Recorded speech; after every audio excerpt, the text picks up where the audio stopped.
ये है भारत की कूटनीतिक ताकत, जो न हथियारों के दम पर आई, न डॉलर के बल पर, बल्कि साहस और रणनीति के दम पर। अब सवाल आगे क्या दोस्तों?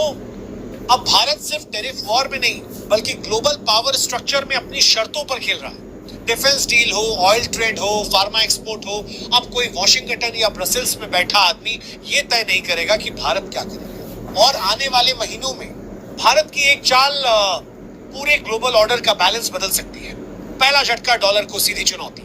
ब्रिक्स प्लस देशों की सीक्रेट मीटिंग में तय हुआ, तेल, गैस, हथियार, फार्मा सबकी ट्रेडिंग डॉलर के बिना होगी। रुपया, युआन, रियाल और रूबल में, यानी अमेरिका का सबसे बड़ा हथियार डॉलर डोमिनेंस अब सीधे खतरे में। दूसरा झटका डिफेंस में स्वावलंबन। भारत ने डीआरडीओ और हाल के साथ 7 नई डिफेंस मैन्युफैक्चरिंग यूनिट्स की घोषणा कर दी। लोकेशन नागपुर, कोयम्बटूर, लखनऊ, सूरत, इम्फाल, ग्वालियर और जैसलमेर।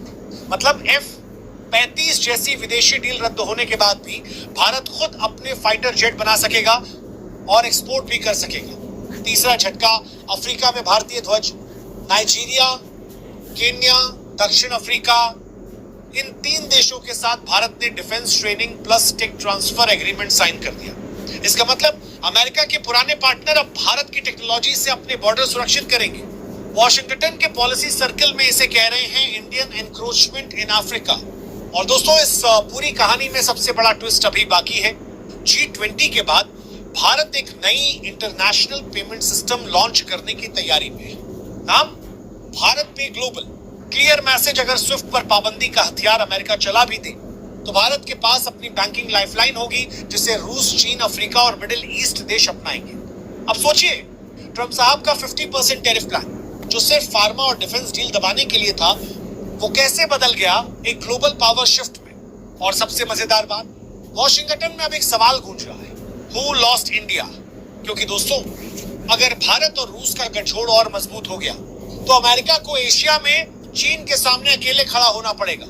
अब भारत के पास सिर्फ 2 ऑप्शन नहीं है, भारत के पास अनगिनत रास्ते हैं और हर रास्ता अमेरिका के लिए सिरदर्द। नाटो का डर, अगर भारत ने ये सब डील्स एक्टिव कर दी तो इंडियन नेवी हिंद महासागर में किंग मेकर बन जाएगी।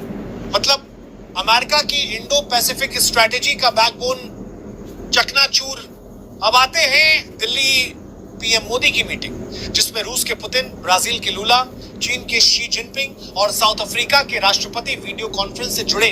Agenda BRICS plus defence corridor, यानी ब्रिक्स देशों की नेवी और एयरफोर्स एक साझा रैपिड रिस्पांस ग्रुप बनाएगी।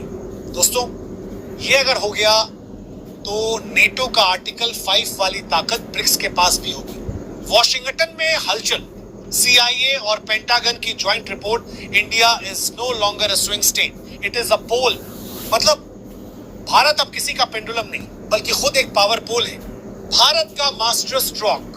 भारत ने एक नई पॉलिसी का ऐलान किया, जो देश भारत के खिलाफ डिफेंस सैंक्शन लगाएगा, भारत उसके खिलाफ टेक्नोलॉजी और फार्मा ब्लॉक लगाएगा। और दोस्तों, IMF और वर्ल्ड बैंक के एनालिस्ट भी कह रहे हैं, अगर भारत ने ये पॉलिसी फुल पावर में लागू की तो आधे नाटो देशों को दवाओं और मेडिकल इक्विपमेंट के लिए भारत के दरवाजे खटखटाने पड़ेंगे।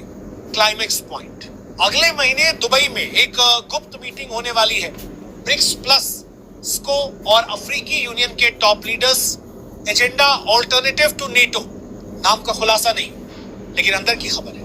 अगर ये ब्लॉक बन गया तो पहली बार दूसरे विश्व युद्ध के बाद कोई सैन्य गठबंधन नाटो को ओपनली चैलेंज करेगा और उसमें भारत लीड करेगा। तो दोस्तों, सवाल सिर्फ इतना, क्या अमेरिका और नेटो भारत को रोक पाएंगे, या फिर 21वीं सदी का असली पावर सेंटर अब दिल्ली में होगा?